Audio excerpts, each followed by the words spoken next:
Headline: BBC India offices searched by income tax officials. Source: BBC News. Date 14 February 2023. Details: BBC offices in India have been searched as part of an investigation by income tax authorities. The searches in New Delhi and Mumbai come weeks after the broadcaster aired a documentary in the UK, critical of Indian Prime Minister Narendra Modi. The BBC said that it was fully cooperating with authorities. "We hope to have this situation resolved as soon as possible," a short statement added. Although the documentary was broadcast on television only in the UK, India's government has attempted to block people sharing the Modi question online, calling it hostile propaganda and anti-India garbage with a colonial mindset. Last month, police in Delhi detained students as they gathered to watch the film. The documentary focused on the Prime Minister's role in anti-Muslim violence in Gujarat in 2002, when he was Chief Minister of the state. The General Secretary of the opposition Congress Party, K.C. Venugopal,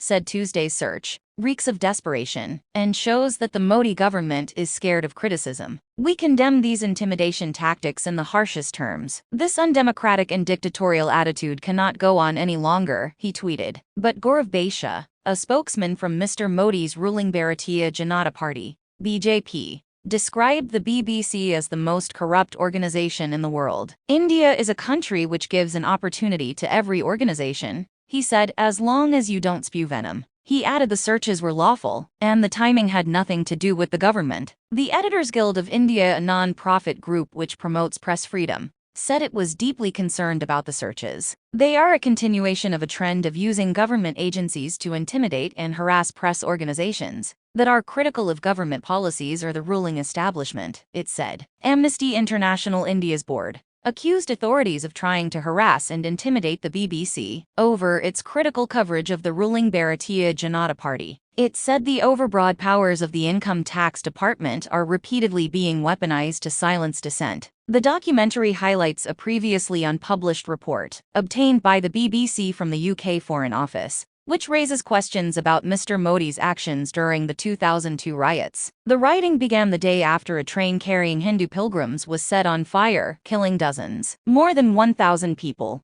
mostly Muslims, died in the subsequent violence. The Foreign Office report claims that Mr. Modi was directly responsible for the climate of impunity that enabled the violence. In 2005, the US denied Mr. Modi a visa under a law that bars the entry of foreign officials seen to be responsible for severe violations of religious freedom. Mr. Modi has long rejected accusations against him and has not apologized for the riots. In 2013, a Supreme Court panel also said there was insufficient evidence to prosecute him. The BBC said last month that the Indian government was offered a right to reply to the documentary, but it declined. The broadcaster said the film was rigorously researched and a wide range of voices, witnesses and experts were approached, and we have featured a range of opinions, including responses from people in the BJP. The targeting of organizations seen as critical of the government is not uncommon in India. In 2020, Amnesty International was forced to halt its India operations, with the group accusing the government of pursuing a witch hunt